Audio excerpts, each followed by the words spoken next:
maaddooyinka galmada badan, wiiqidda difaaca jirka.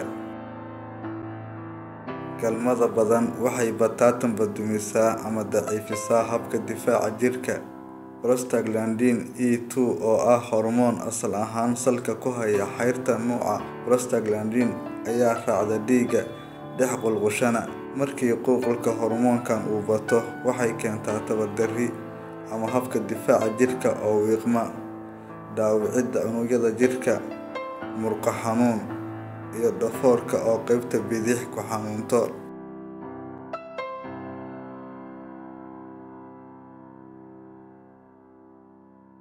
Dhabar xanuun. Muddo dheer oo aad ku dheeraatid galmada, waxaad kala kulmaysaa dhabar xanuun iyo qaybta dambe ee dhabarka oo ku laaban weyda. Waxay culummada sayniska ku talinayaan in qaabka loo sameeyo galmada loo beddelo hab raaxo mooye uusan xanuun imaan.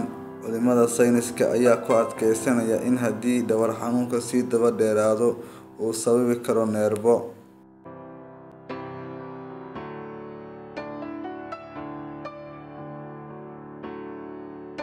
fuuqbax. Samaynta galmada waa hawl uu sameynayo dhammaan jirka oo dhan. Dhidid badan baa samaynaysa, waxaana jirka bannaanka oga soo baxaya biyo fara badan. Haddaad samaysid galmada marar badan adigoona biyo badan cabbin, waxaa kugu dhacaya fuuqbax, waayo dhacamadii ku jiray jirkaaga waxay u baxeen dhidid ahaan iyo shahwo ahaan. Mar kasta oo aad damacsan tahay inaad galmo samayso, ku dadaal inaad cabto biyo badan.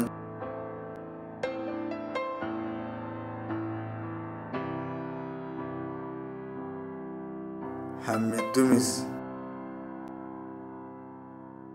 Galmada badan waxaa laga dhaxlaa hami ama hindiso yari. Niyadaada marnaba awood uma yeelanayso inay hal abuur noqoto.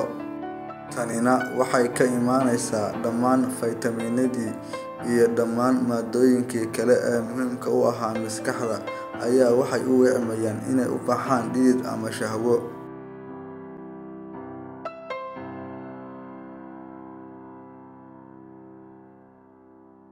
Daadashada timaha. Galmada badan waxay kicisaa soo saarka hormoonada dihydrotestosterone (DHT) ee jirka. Hormoonkan wuxuu la soo kordhaa daadinta timaha madaxa iyo xaadda. Hormoonkan oo jirka ku bata waa kan u keena ragga bidaarta, daal badan.